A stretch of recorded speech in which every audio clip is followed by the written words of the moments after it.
Alright, more Neptunia stuff, since that seems to be my thing. This is the limited edition of Superdimension Neptunia versus Sega Hard Girls for the Vita. Hard Girls? Why Hard Girls? Do they have bone? This is another Neptunia spin-off game, so obviously it's a Vita game, which means it'll be released on Steam sometime next year, surely. Not only is it a spin-off, but it's also a crossover with the Sega Hard Girls series. Sega Hard Girls, like the Neptunia series, is based on the idea of personifying game consoles, so it makes sense that they should cross paths. The Superdimension LE has some interesting things that come with it, so let's take a closer look. Here's the box, and look, no barcode. This is again one of those online store exclusives.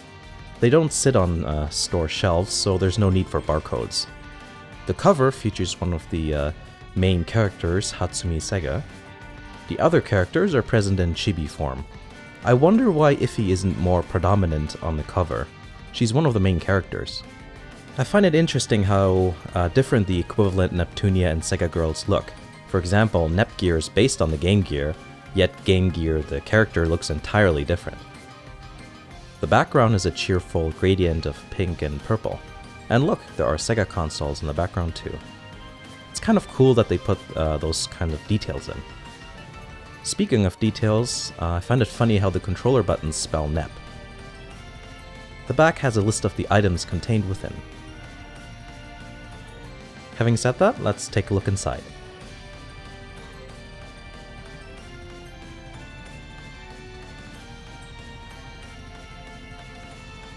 This is the game case, and it features the regular cover art. And if you flip it around, you get the limited edition cover art. Other than that, it's all pretty standard stuff for a Vita game. Cartridge and no manual. The soundtrack consists of 2 discs and is housed in a jewel case. Iffy and Segami are on the cover. I like Iffy's new outfit. She's been part of the Neptunia franchise since day one, so it's cool that they decided to give her a new getup. About half of the music is new, with the other half being older songs that have been used in pretty much every Neptunia game previously. The music is well mastered once again, I'm glad to say. Like with Blonde vs. Zombies, everything is dynamic and there's no crazy brick walling going on, so right on there. My only complaint is that the CDs are so hard to get out. It feels like I'm going to snap them in half trying to get them out. Next up is the Vita Skin, or skins I should say. You get one for the fat and the slim version of the Vita. I often think it would be a cool idea to stick one of these things on my Vita. I was really tempted with the Neptunia V2's PS4 skin as well, but I can't bring myself to stick anything on my consoles. What if I change my mind or another cool skin comes up? Alright, it's Artbook time now. It's hardcover, which is always nice. It's only 28 pages long though. It has character biographies, event backgrounds, a few sketches and concept art here and there. Not bad, and the quality is on the same level as the other recent Neptunia art books.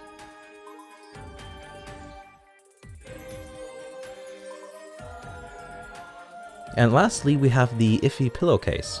On one side, you have Iffy, and on the other, you get the awakened version of her in all her red glory.